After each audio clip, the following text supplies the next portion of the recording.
Good morning po sa inyo lahat. Isa pang muli ito na ating daily Bible blessings.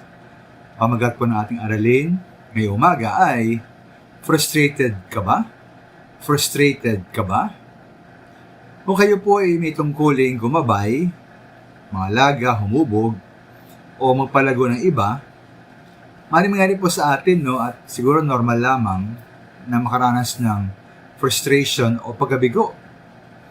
Ito po ay maaaring mangyari sa mga magulang o panganay na kapatid, pastor, guro, o kahit namumuno sa isang komunidad. Halimbawa po sa isang magulang.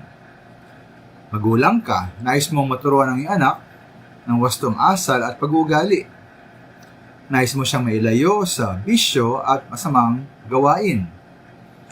Ngunit po kung minsan, maaaring talunin at daigin ang iyong impluensya, yung mga sinasabi, ng impluensya at sinasabi ng kanyang sariling barkada o mga kaibigan.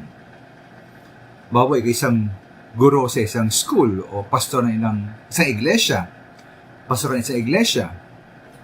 Nagtuturo ka ng tama sa mga mag-aaral mo o sa mga miyembro ng iyong church o iglesia na iwasan nila ang alak at sugal.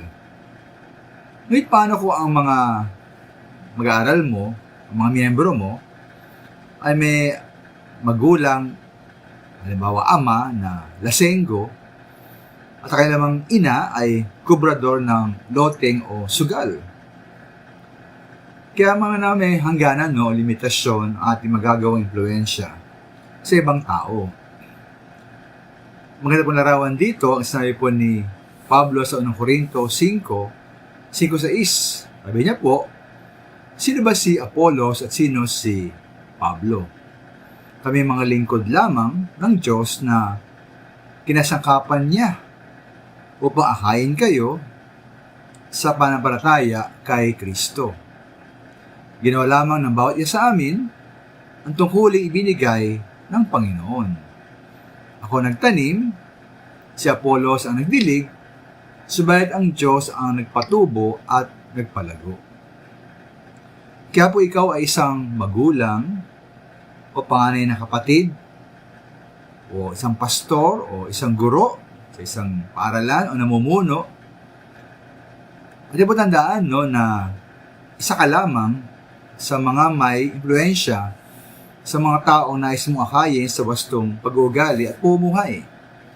Dahil po natin din na silang ating tinuturuan, pagkasabihan, alagain, hubog, ay may sariling pagkapasya at kalayaan. At sila maaaring pilitin na magbago. At ultimo, ang kanilang buhay at pagbabago ay batay sa plano at pagkilos ng Diyos para sa kanilang buhay. Maraming salamat po.